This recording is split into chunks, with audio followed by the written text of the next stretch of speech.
Bonjour à tous, bienvenue sur la chaîne Astro. En 1986, l'année de mes 10 ans, tout le monde parlait de la comète de Halley qui était de retour. Et j'ai bien tenté de l'observer avec une paire de jumelles ou un petit télescope, et j'ai jamais réussi à la trouver, tout simplement parce que je manquais des informations évidentes, qui est de savoir quoi rechercher véritablement, par quelle comparaison à peu près, et de savoir aussi où la rechercher au jour le jour. À l'époque, il n'y avait pas Internet. Donc cette vidéo est la première d'une série de 3. Aujourd'hui, nous allons parler de toutes les astuces, et en particulier, je vais vous donner toutes les cartes pour pouvoir savoir comment retrouver Virtanen pendant tout le mois de décembre. Elle sera suivie de 2 autres vidéos. Donc la deuxième sera sur comment photographier la comète, que ce soit avec un appareil photo ou avec un télescope. Il y a quand même quelques petites choses à considérer. Et la troisième sera sur le traitement de ces photos de façon à donner le rendu le plus intéressant possible à notre comète. Et donc on commence maintenant sur la chaîne Astro.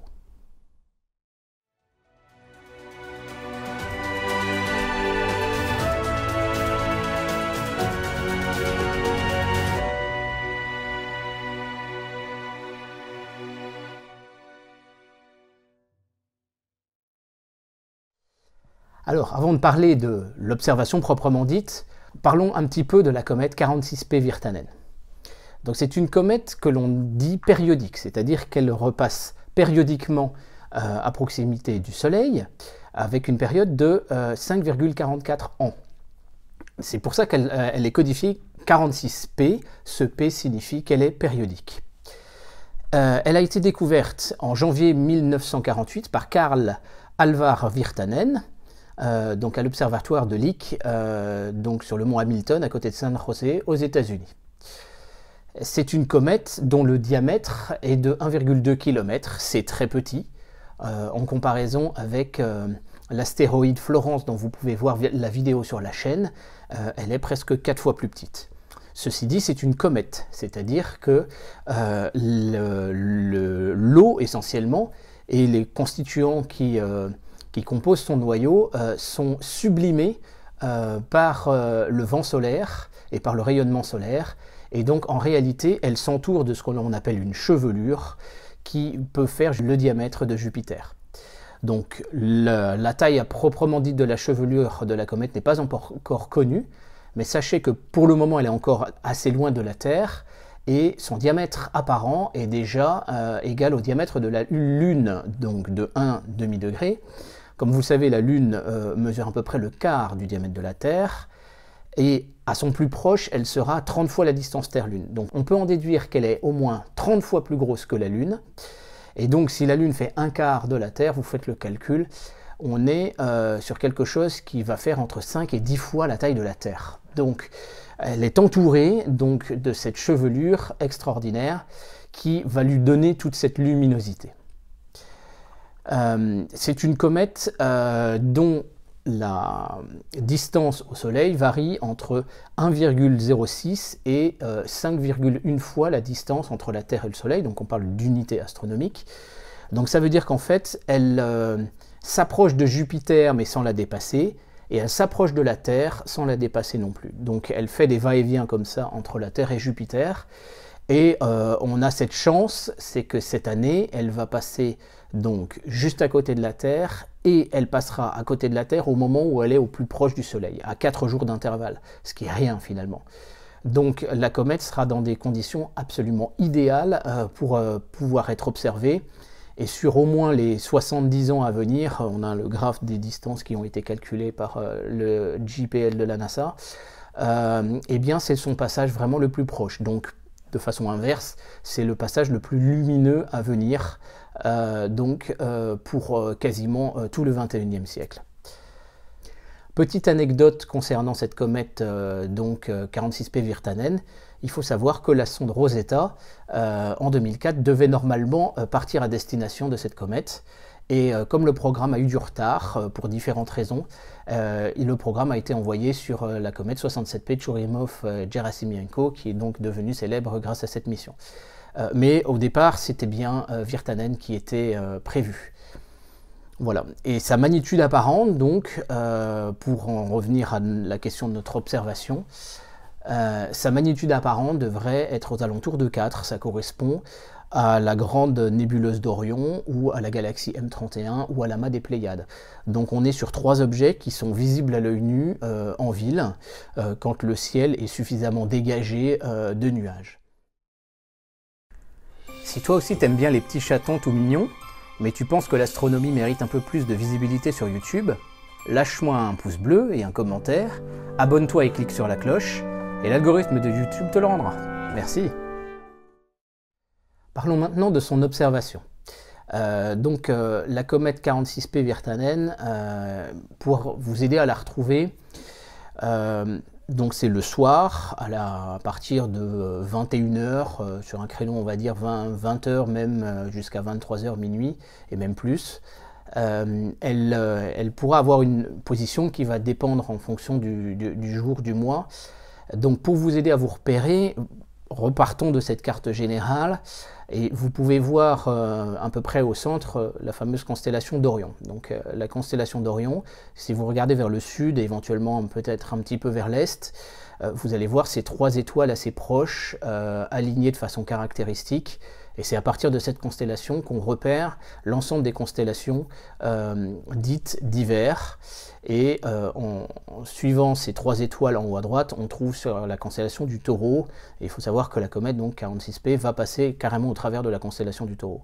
Et si on repart complètement beaucoup plus au-dessus, vers 22h à peu près, 22h, 23h, suivant le jour du mois, en plein zénith, vous aurez la constellation du Cocher avec son étoile la plus lumineuse qui est Capella, et la comète va passer juste à côté également. Simplement repérer ces 3 étoiles et à partir de ça, vous allez pouvoir vous repérer sur les cartes que je vais vous afficher. Donc les cartes que je vais vous afficher sont avec 3 niveaux de zoom. Sur la gauche, vous allez voir une vue assez générale qui va vous permettre de vous recaler avec l'image qu'on a vue tout à l'heure. Faites une capture écran bien évidemment avec votre smartphone pour avoir cette carte à disposition et vous pouvez aussi revenir sur la vidéo quand vous êtes sur le terrain. Au centre, vous allez avoir une vue un peu plus rapprochée qui pourrait plus correspondre à ce que vous allez peut-être commencer à trouver dans un chercheur ou avec des jumelles. Et encore à droite, vous avez une vue beaucoup plus rapprochée avec des cadres à l'intérieur. Vous avez un cadre d'assez grand format qui correspond à un appareil de format full frame sur un télescope de 800 mm de focale. Mais ça correspond aussi à un appareil APS-C sur un télescope de 500 mm. Et au centre, vous avez un rectangle un peu plus petit qui correspond à un APS-C sur un 200 000, donc qui sont des télescopes très très répandus pour la photographie. Je vous déconseille de travailler avec une focale beaucoup plus longue parce que le diamètre apparent de la comète va être d'1 demi-degré et en l'occurrence, comme elle se déplace en quelques dizaines de minutes, eh bien à un moment donné, vous allez avoir les bords de la comète qui vont être rognés. Et vous avez au centre aussi un grand rond qui correspond donc à un oculaire. Il s'agit de celui-ci, donc qui est un oculaire de 40 mm de focale, 60 degrés de champ apparent sur un télescope de 1800 mm de focale. Et donc ça correspond, on va dire, à un champ assez large d'un oculaire sur un instrument voilà, un peu normal. Voilà, cette comète va pouvoir être observée avec à peu près n'importe quel type de télescope ou une paire de jumelles. Avec une paire de jumelles comme celle-ci, qui est vraiment une entrée de gamme, ou une paire de jumelles un peu plus conséquente. Vous pouvez également utiliser ce qu'on appelle des yeux de hibou, ça grossit juste 2 fois. C'est des jumelles de théâtre, hein, tout simplement. Et avec ça, ça permet de magnifier un tout petit peu les étoiles et ça permet de se balader aussi dans la Voie lactée et tout. C'est quand même vachement sympa. Ça se fait en 20 € sur Amazon. Et donc, avec voilà, tout ce dont vous pouvez disposer, un télescope pour enfants, par exemple, de 70 mm de focale, une petite lunette ou un petit réflecteur comme celui-là, ou des télescopes bien évidemment plus importants, vous pouvez également l'observer. Le plus important, voilà, c'est de savoir où elle est. Donc on va commencer avec donc la séquence des photos pendant le mois de décembre. Donc on commence par le 1er décembre, le samedi soir, le 2, le 3, le 4, le 5, décembre, il n'y a pas... Voilà, elle est encore assez basse, elle n'est pas au maximum de sa luminosité, elle est déjà en dessous de magnitude 6. Néanmoins, voilà. Par contre, le 6 décembre, elle sera à côté de l'étoile Eta de la constellation de l'Éridan. Donc en fait, sur le ciel, vous repérez la constellation d'Orion, et on va être sur la droite d'Orion. Il faut arriver un peu par trigonométrie, par triangle, par report de distance, à trouver cette étoile Eta de l'Éridan, et donc dans cette zone-là, vous allez trouver la comète correspondant à la carte que je vous montre. Elle va continuer à monter vers le nord, donc le 7, le 8, donc là on est sur le deuxième week-end du mois de décembre, il y a déjà une possibilité de commencer à bien la voir, le 9, et le 10 décembre, elle sera à côté de l'étoile Alpha de la Baleine. C'est une étoile qui est visible à l'œil nu, et si le ciel est suffisamment clair, donc là c'est un petit peu plus difficile sur un ciel urbain, vous arriverez à identifier cette étoile assez facilement, donc la comète. Le 11, le 12, elle est à côté de l'étoile Epsilon et de l'étoile Xi de la constellation du Taureau. Donc le Taureau fait cette grande forme de X que vous pouvez voir sur la vue générale. Et donc on parle de la branche qui est au sud-ouest, donc en bas à droite. Et donc là aussi, on est sur des étoiles qui sont un petit peu difficiles à trouver, mais bon, on arrive à les trouver assez facilement avec des jumelles par exemple. Donc ça peut être une bonne aide. Et là, on attaque vraiment la période la meilleure pour l'observation. On va y revenir avec des exemples de cadrage pour appareil photo. Le 13, le 14, le 15 et le 16. Donc 14, 15, c'est un vendredi, un samedi. Le 16, c'est un dimanche soir, mais dès 22h, même dès 21h, elle sera visible, il n'y aura aucun problème. Et donc le 16, elle est juste à côté de l'amas des Pléiades. Donc il y a vraiment une possibilité de faire des photos exceptionnelles ce soir-là. Et très sincèrement, ce serait vraiment dommage de s'en priver. Donc là, juste à côté des Pléiades, vous avez aussi la possibilité, pourquoi pas, de faire une mosaïque ou autre. Il y a vraiment des opportunités vraiment sympas. Donc le 17... le 18, le 19, le 20, le 21, on est un vendredi soir, le 22, samedi soir, et le 23, on est juste à côté de l'étoile Capella. Là, on est quasiment au zénith pour la France. Donc, alors c'est plus tardif dans la nuit, hein, on est plus autour de peut-être minuit, 1h. Dès 22h, elle est visible, il n'y a aucun problème. Mais néanmoins, juste à côté de Capella, c'est une étoile qui est tellement brillante qu'elle est parfaitement visible à l'œil nu, même en ville. Donc il suffit de viser, quel que soit votre instrument, cette étoile, et vous trouverez la comète, elle est juste à côté. Même avec un télescope et un oculaire grand angle, on est déjà dedans. C'est ce que vous avez dans le cadrage le plus à droite. Voilà, on va continuer donc après ça, 24...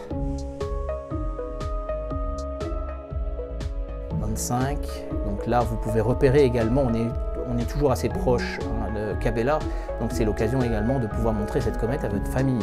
Essayez d'en profiter, pourquoi pas. Le 26, le 27, le 28, le 29, le 30 et le 31, il y a toujours la possibilité d'observer cette comète à l'occasion donc de votre réveillon de la Saint-Sylvestre. Donc voilà, c'est à peu près la trajectoire que va nous donner la comète. Vraiment, on a des vraies certitudes dessus, il n'y a pas de problème. Et du 13 au 18, on a vraiment la meilleure opportunité. D'abord parce qu'elle sera vraiment au plus proche et donc elles sont plus lumineux. Et en plus de ça, elle passe en plein dans la constellation du Taureau. Donc même avec un grand angle, on a des choses sympas. On a l'amas des Hyades, donc qui est en bas à gauche de cette vue. Et en haut à droite, vous avez l'amas des Pléiades. Donc là encore, la comète va passer finalement entre ces deux amas. Et donc voilà, les deux sont trouvables très très facilement. À partir de ce moment-là, vous pouvez viser la comète beaucoup plus facilement. Voilà, donc ça c'était pour les cartes. Vous pouvez bien évidemment approfondir tout ça en allant sur le site theskylive.com qui nous donne en temps réel des trajectoires et des positions de comètes, d'astéroïdes, les planètes naines, etc. Donc c'est un site qui est vraiment une référence. Juste une petite remarque sur ce site, il donne comme magnitude deux valeurs, la magnitude qui a été réellement observée et une magnitude théorique, sachant que pour une comète, on ne peut jamais prédire exactement quelle sera sa luminosité. C'est vraiment sur la base des observations et des premières observations qu'on peut constater si vraiment, donc c'est la courbe que vous voyez là, qu'on est vraiment en train d'atteindre la luminosité intéressante ou pas, et en l'occurrence, ça se confirme complètement pour 46P. Donc elle est déjà d'une magnitude en dessous de 6, donc elle commence à être visible à l'œil nu, et elle va atteindre la magnitude 4, donc elle sera visible à l'œil nu, c'est maintenant une certitude. Donc je vous mets les liens dans la description. Dernière chose concernant l'observation de cette comète, est-ce qu'elle est observable en ville? Je l'ai dit oui, parce qu'elle est très lumineuse. Vous pouvez néanmoins utiliser des filtres pour les télescopes. Une précision importante concernant les filtres, on y reviendra dans des prochaines vidéos. Utilisez des filtres de type LPR ou SkyGlow, qui sont des filtres contre la pollution lumineuse, mais assez larges. Évitez les filtres UHC, tout simplement parce que les UHC vont venir rogner la couleur bleutée, bleu pâle des comètes, et la comète va apparaître beaucoup plus verte. Donc je peux vous donner deux photos avec une comparaison, même si elles ne sont pas vraiment comparables dans la mesure où l'une des deux était sur une comète beaucoup moins brillante que l'autre. Mais ça vous donne une idée à peu près de la couleur. Voilà, la véritable couleur d'une comète, normalement, est un bleu ciel vert d'eau, mais n'est pas non plus un vert, quoi. Vert, voilà, on est entre les deux. Voilà, un petit peu. Donc vous pouvez bien sûr l'observer en ville. Néanmoins, c'est une comète qui va être vraiment très très impressionnante et ça vaut le coup. Vous pouvez utiliser aussi les cartes de l'AVEX. Ça vaut le coup de quitter votre ville, de faire peut-être une demi-heure, une heure de voiture ou de partir en week-end à la campagne pour pouvoir observer cette comète. Voilà, donc on a fait à peu près le tour de ce qui concerne proprement dit la comète Virtanen. Je vous annonce deux vidéos qui vont arriver dans les jours à venir. La première sur comment photographier une comète. Bien évidemment, il est possible donc de la photographier avec un appareil photo numérique standard à 1600 ISO, un objectif standard, et vous utilisez simplement un déclencheur souple et vous faites des poses de 30 secondes à 1600 ISO avec une focale 28 ou 100 mm à peu près. Si vous avez une monture de type Star Adventurer ou une monture équatoriale de télescope, vous pouvez faire des temps de pause beaucoup plus longs. On y reviendra en fait dans une première vidéo donc sur comment photographier cette comète. Il y a quand même quelques petites choses à penser, en particulier au niveau de la pollution lumineuse, parce qu'une comète supporte très mal, vu qu'elle est très étendue au total avec ses queues, elle supporte très très mal d'avoir un gradient de ciel. Et ensuite, une troisième vidéo sera consacrée vraiment au traitement d'une comète avec Iris ou PixInsight, dans la mesure où dans un premier temps on va faire un alignement sur les étoiles et dans un deuxième temps en fait on va pouvoir faire un alignement sur la comète et donc avoir les étoiles en flou filé comme ça, ce qui permet d'avoir un rendu nettement meilleur. Donc voilà, je vous remercie de votre attention. Je vous souhaite des très très bonnes observations sur ce mois de décembre. N'hésitez pas à utiliser l'espace commentaire et surtout à nous rejoindre sur le groupe Facebook qui s'appelle La Chaîne Astro, le groupe Facebook, pour nous partager vos résultats. Et je vous dis à très bientôt donc pour les vidéos dont je viens de vous parler sur la chaîne Astro. Merci, au revoir.